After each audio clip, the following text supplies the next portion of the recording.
So everyone, I am back in Birmingham and this is the car, and it's obviously not the same day as it was previously. I've got my private number plate on the car right now. So yeah, it's been a little while. It's probably been close to a month since I've picked this car up.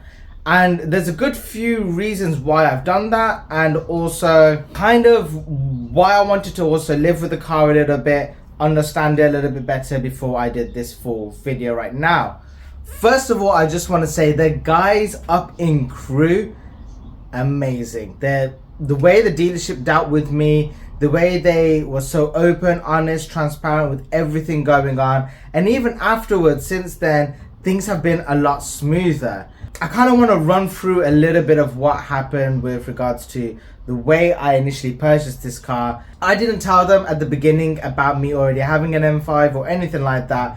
I approached it all like a new customer. That was under a little bit of guidance from Holly at Oracle. She was just like, look, they might think that you're just a time waster or you might be a difficult customer. Just to remove that element at all, just approach it all like you're a new customer. And I was like, okay, cool. That's fine. Asked about the car, I was told everything about it. It's a one previous owner car, as I've already mentioned. That previous owner has taken great care of the car, but there was a couple of little imperfections with regards to the bonnet and the stone chips.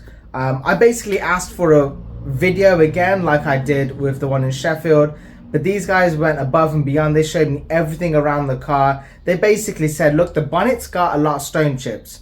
Now, what I can do is I can knock off money for you when it comes to purchasing it, or if you agree to the price, we can look at locking everything in and I'll get the bonnet repainted at the same price, so there's no extra charge to you, and this will basically be your new car. For the amount of money I'd get knocked off by not having the bonnet repainted, I'd rather get the bonnet repainted, and that's one of the reasons why it looks so pristine. And I did wait a little while for the bonnet to get repainted. At the same time, the refund and everything like that was happening with the last M5. I did actually try to learn from previous mistakes of not going to see the car. So even after I got in the video and I was showing everything around the inside and outside of the car, I still went over and I viewed the car one of the days.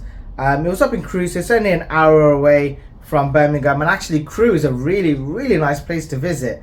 I went over, looked around the car, and here's basically my first impressions of seeing the car. And this is the M5's replacement, everybody. It is basically the exact same car all over again, and yeah, I'm happy.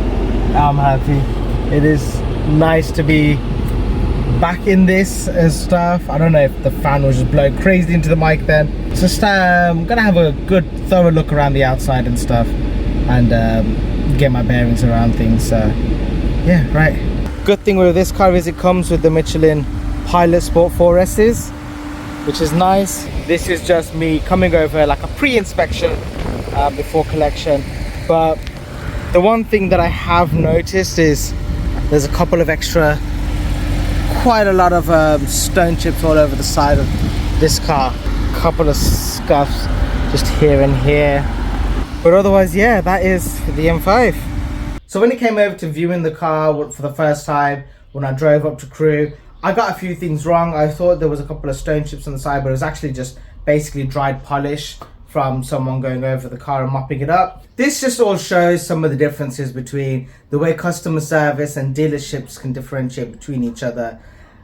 If I was to be upset about getting a BMW M5, then I wouldn't have bought another one basically the exact same spec.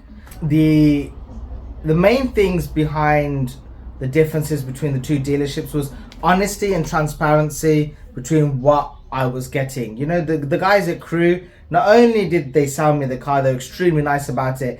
They put the car on hold for me without any money because I was so serious about it. And then once I told them about what was happening with the last M5, they were like, listen, we'll take the car off the market, we'll look at, you know, getting the paintwork done, and you can basically come and collect the car once all the funds are in place. And I was like, that's amazing. You know, that was exactly the kind of treatment I would have hoped for my previous sale. The other things that was a nice little difference was They actually did a follow-up call the next day after I picked up the car, and they've actually called me, I think it was on the 3rd week after I found the car. They called me and they were like, you know, how's everything going? It was actually Andy, the main sales guy that I was dealing with. He is honestly a genuinely brilliant guy, super nice, friendly, and just an all-round caring guy. And he really looked after me. He made sure I was fully aware of everything with regards to the car. And yeah, just in general, like I said, top guy, just really nice and humble, and just a pleasure to deal with. So he actually called me on the 3rd week just saying, hey, you know what, how's everything going with the car? Is everything okay? There is a small little issue that I actually had with the previous M5 as well, which was the display screen having some cracks in it. So I'm looking to get that sorted.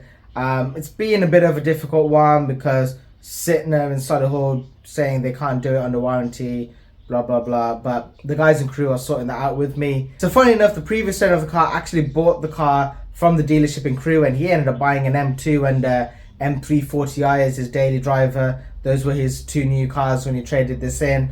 So they were fully aware of the car. It's just been serviced with them. So yeah, actually, you know what, let me show you all the exact differences between this one and my last one. OPF filters on the exhaust, Michelin Pilot Sport 4 S tyres on it instead of the Pirelli P0s, the lovely display key, which is nice and fun. Look, no damages. And again, no damages. Wow. That's good condition, right?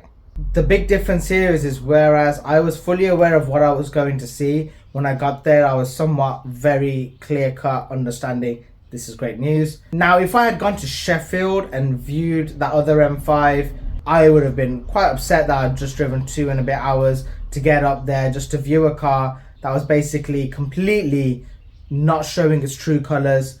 That's the bit that people need to understand is it needs to be clear from a dealership like Sytner what the condition is of the car that you're buying.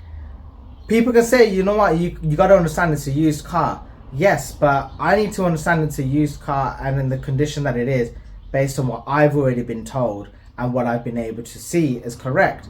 If I've been told one thing and then I see another thing, then that's not me going about it the wrong way. You have basically missold me something. And for £50,000, that's not exactly fair. It is a 69 plate, so that means it has the OPF filters. So the exhaust note is a little bit different, but I kind of like it.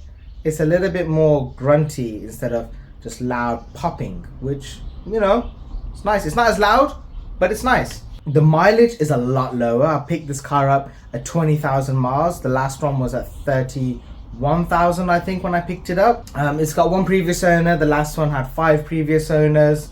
Even with all of that, this car is slightly cheaper on finance, a little bit more expensive on the balloon payment, but it's slightly cheaper. The insurance is cheaper by £50 per month, so that's a nice win.